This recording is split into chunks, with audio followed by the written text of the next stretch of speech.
Hi there. Thank you for joining me for this thought for the week. A newcomer walks into the village pub and he orders 3 beers.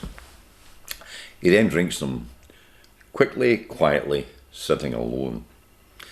This scene is repeated pretty well every night, so it isn't long before the entire village is whispering about the fellow who comes in, buys 3 drinks, drinks them, and then goes. Eventually the barman says to him, "Sorry to bother you, but satisfy my curiosity. Tell me why you always order 3 beers." The fellow said, "Well, you see, I've got 2 brothers. One's in America and one's in Australia. And we promised to always order 2 extra pints whenever we drank as a way of keeping the family together." And the whole town was touched by this example of fraternal affection. Indeed, he came to be a wee bit of a celebrity. People come around to see this man who ordered 3 drinks at the one time. One day, however, sat down and he ordered only 2 beers. Now, assuming that maybe one of his brothers had died, the barman said, "On behalf of the community, we want to offer our condolences." "Why?" said the man.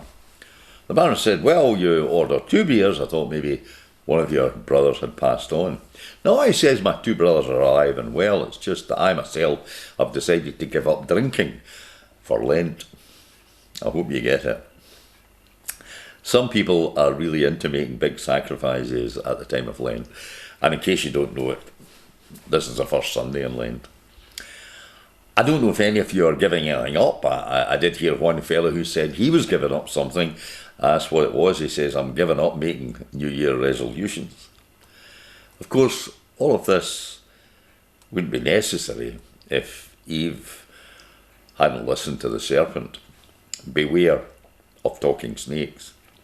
It's an interesting story about how we messed up. Now, many would contend that old story has absolutely nothing to tell us in this modern scientific age. Well, I'm not so sure. I can see the nature and power of temptation. And temptation sneaks up on all of us, whether we realise it or not. I bet at school you got to hear of the story of Ulysses. You'll remember him. How the sirens, those mythical evil creatures, half bird, half woman, would sing in jagged rocks, the most wonderful music, and as ships approached the island, the sirens would sing and bring the sailors to their deaths. Well, when Ulysses' ship approached the island, he wanted to hear it, but he told the crew to fill his ears with wax and to tie him to the ship's mast. And he said, "No matter what happens, don't release me." And so he heard, but he was able to pass the island. Smart, very smart.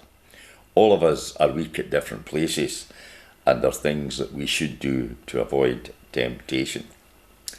Now, I'm told, though I've not been there, the oldest church in Amsterdam is the Oude Kerk. It was built in 1766. Now, apparently across the road from it, there is the haunt of the world's oldest profession. And they display themselves from street-level windows.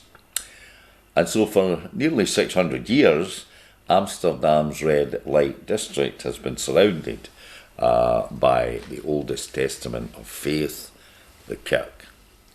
Somebody once wrote, "When I was in the Netherlands, I stood in the street and I was captivated by the stark symbolism of the scene, church bells pealing on my left and the calls from women on the right."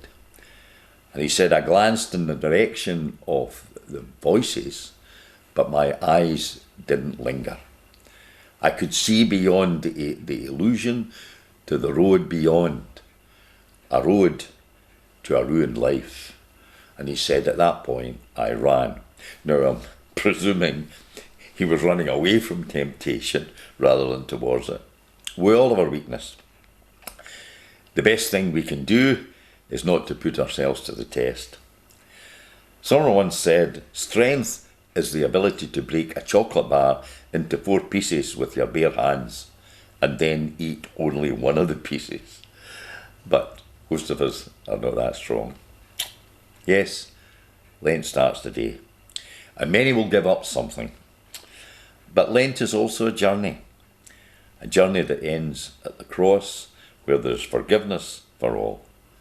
Let us know that as we move through Lent to Good Friday and eventually the hope of Easter Day. God bless you, and thanks again for listening to me.